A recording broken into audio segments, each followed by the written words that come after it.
Magandang umaga po mga kaibigan.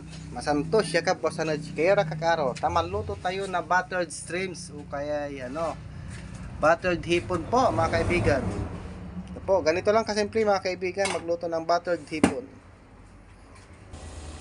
Ito po mga kaibigan, ganito lang kasimple magluto po ng buttered hipon po mga kaibigan. Kung sawa na po kayo sa steam o kayo sa sinigang po, ganito po ang gawin nyo pag nagsasawa na po kayo sa sinigang po. Ganito lang kasimple po, ilalagay nyo po sa konting tubig lang po mga kaibigan. Tapos ito yung ingredients niya po kaibigan, ayan. Konting margarine po, saka bawang, saka oyster sauce po, saka sugar. Tignan nyo po, madali lang itong gawin kaibigan. Simple lang to, pag halo-haloin nyo na po, dito po mga kaibigan, oh. Ang sarap to mga kaibigan. Subukan yung gumawa po kaibigan. Basic lang to mga kaibigan sa mga marurunong. Pero hindi pa yung nakakaalam, ganito pong gawin nyo. Masarap po mga kaibigan. Lagyan natin ng konting bawang. Yun. Tapos lagyan natin ng oyster sauce po. Masarap po yan mga kaibigan. Patutuyin natin ng konti. Yan. Konting tubig lang po. Magkasarsa ng konti. Okay na po. Tapos lagyan natin ng konting sugar. Yan. Masarap po yan mga kaibigan.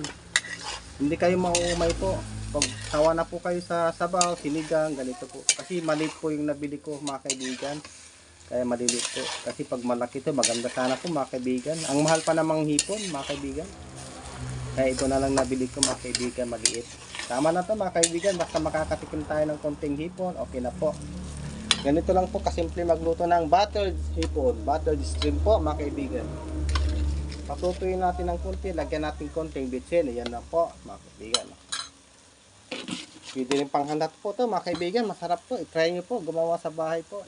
Sa mga, lalong mga birthday po, ganyan. Binyag, pwede. Mas maganda po, malalaki po, mga kaibigan. Ito po. Patutuyin natin ng konti yan, mga kaibigan. Medyo mamantika ng konti. Okay na po. Takpan natin, mga kaibigan. Ito po mga kaibigan, malapit na po siyang maluto. I-ano natin ng konti para matanggal yung konting lansa. Tapos mantika po yan mamaya-maya konti. Pag konti na yung konti na po yung sarsa mga kaibigan. Pwede naman yung gawin itong mga kaibigan, buttered crabs, pwede rin po mga kaibigan. Ayun, masarap po yung crabs. Maganda rin. I-try niyo po mga kaibigan gumawa ng buttered crabs po. Masarap din po mga kaibigan. Patutuyin na natin kung yung lalabas yung langis ng buttered po mga kaibigan. Malapit na po yung maluto mga kaibigan. Ang ganda ng kulay po mga kaibigan. Masarap po yan mga kaibigan. Ito na po mga kaibigan. Malapit na po maluto. Pakipalo na lang po, pakishare, pakilike na lang po mga kaibigan. Lumapas na yung nagmamantika na po yun. Yun, masarap na po yan mga kaibigan.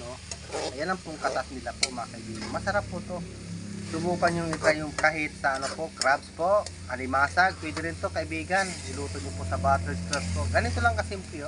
Nilagyan ko ng oyster sauce, margarine, tapos sugar, konting asin po, bawang po. Masarap po to mga kaibigan. Ang bango po siya mga kaibigan.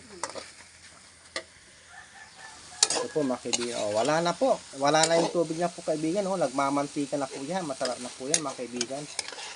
Kung may bisita po kayo. Kaso nga lang, maliliit yung nabili ko kaibigan, maliliit. Pag next time kaibigan, kung bibili pa ako, yung medyo malaki para maganda yung dating ng hipon natin. Kasi maliliit po siya kaibigan, maliit po siya, Ang mahal pa ng hipon. Hindi po mga kaibigan. Tapos lagyan natin sa plating, Ang ganda po mga kaibigan, pakitingin na lang po. Ayan, sarap po. Nagmamantika na po siya mga kaibigan.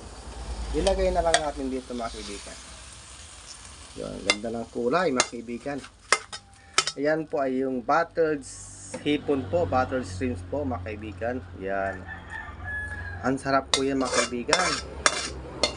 Kita nyo naman po. Ang liit. Ganyan, ang ganda ng ang ganda ng kulay niya po. Inigyan natin ng konting garnish po. Garnish, yan po. Di ba? Kasimple lang po mga kaibigan. Yun.